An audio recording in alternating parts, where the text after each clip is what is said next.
Pemirsa, Kampung Susun Akuarium diresmikan oleh Gubernur DKI Jakarta Anies Baswedan. 2 tower yang diresmikan akan ditempati oleh 107 kepala keluarga yang kini tinggal di shelter. Silakan untuk mengambil gambar. 1, 2, 3. 1, 2, Kampung Susun Akuarium akhirnya diresmikan Gubernur DKI Jakarta Anies Baswedan. Pembangunan tahap 1 ini menghasilkan 2 tower yang masing-masing memiliki 5 lantai. 107 hunian yang tersedia memiliki 1 kamar tidur, 1 kamar mandi, dapur, dan ruang keluarga. Tujuan pembangunan Kampung Akuarium untuk menata perkampungan di ibu kota agar jauh dari kesan kumuh. Sehingga desain bangunan dibuat minimalis modern.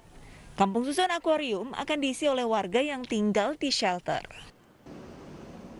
Anies berharap Kampung Susun Akuarium bisa menjadi rujukan pembangunan perkampungan sehingga sistemnya bisa diadaptasi. Semua berharap bahwa ini menjadi rujukan baru, termasuk pengelolaannya.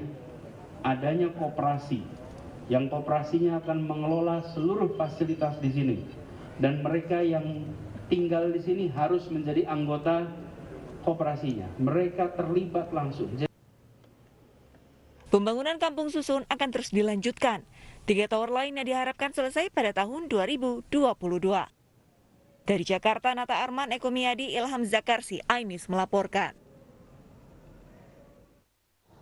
Nah, pemirsa pasti penasaran bagaimana bentuk dan juga fasilitasnya. Langsung saja kita melihat laporan dari Ririn di lokasi. Selamat siang, Ririn.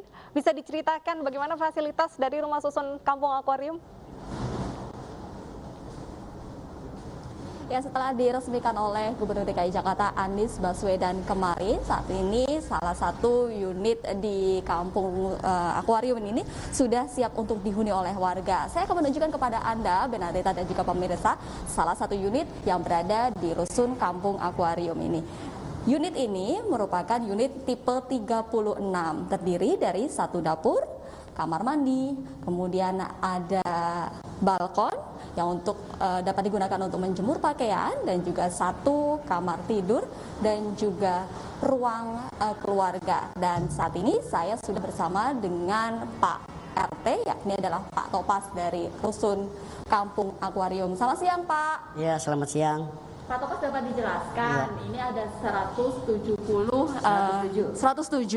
dari unit yang telah siap dihuni. Nah, ini sudah ada berapa orang yang kemudian menggunakan unit ini, Pak? Ya, kalau untuk dari 2 blok ini B dan D itu sudah masuk 2 kakak ya, khususnya di bawah lantai 1 karena gampang aksesnya juga, dan yang lainnya juga nanti pindahnya bertahap gitu, secara bertahap. Nah, untuk prioritasnya sendiri seperti apa langkah-langkah kemudian yang akan ditempati oleh warga ini, Pak? Kalau langkah-langkahnya yang pasti kita unit-unit yang kita pakai dari lantai 1 dan 2 itu kita sepakat untuk usia lanjut gitu. Jadi yang mudanya makin ke atas gitu. Jadi peruntukannya berdasarkan umur gitu, usia. Oke. Dan terima kasih, Pak. Jadi saat ini sudah mulai berangsur ya warga kemudian berpindah dari shelter, yakni adalah hunian sementara ke mereka, kemudian berpindah ke rusun di Kampung Akuarium ini. Dan pemirsa, untuk pengelolaannya dari rusun Kampung Akuarium ini juga nanti akan dikelola secara koperasi yang dikelola oleh warga sendiri. Benadeta. Baik, terima kasih Ririn atas laporan Anda. Selamat bertugas kembali. Pemirsa, di hari ulang tahun Republik Indonesia yang ke-76, Indonesia masih belum bisa lepas dari jeratan pandemi COVID-19. Tak hanya memukul sektor kesehatan, pandemi juga membuat ekonomi tidak berdaya. Oleh karenanya, Hari Kemerdekaan menjadi momentum yang tepat sebagai ajang introspeksi diri menuju Indonesia lebih baik.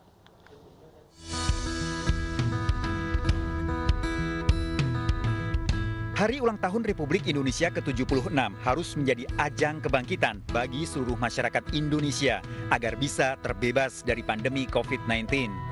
Eksekutif Chairman MNC Group, Hari Tanu Sudibyo dalam webinar Daerah Tangguh Daerah Tumbuh berpesan, Hari Kemerdekaan harus menjadi ajang introspeksi diri menuju Indonesia lebih baik. Menurut HT, peran daerah dalam menangani COVID-19 sangat penting sehingga ikut membantu perekonomian daerah yang tentunya ikut memberikan dampak positif terhadap perekonomian nasional. Indonesia akan besar kalau daerah akan tumbuh atau tangguh tentunya. Jadi kalau kita perhatikan dalam beberapa tahun ini, ekonomi dunia diwarnai dengan globalisasi. Globalisasi itu artinya kompetisi yang makin intensif termasuk di tanah air karena Indonesia juga menganut paham free market. Bila kita ingin mengobati perekonomiannya, maka sumber masalahnya harus beres. Sumber masalahnya apa? Pada krisis kesehatan. Sementara itu, Gubernur Jawa Barat Ridwan Kamil meminta media ikut menyampaikan berita inspiratif untuk menumbuhkan sikap optimisme di tengah pandemi COVID-19 sehingga ikut menumbuhkan gairah perekonomian di daerah. Punya peranan penting untuk membangkitkan optimisme, media punya peranan penting untuk menginspirasi agar orang mau vaksin, ya, karena hoaks-hoaks masih berseliweran lah.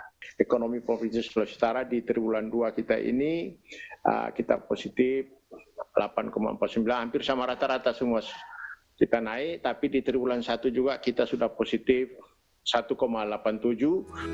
Percepatan penanganan pandemi COVID-19 tidak hanya menjadi tanggung jawab pemerintah.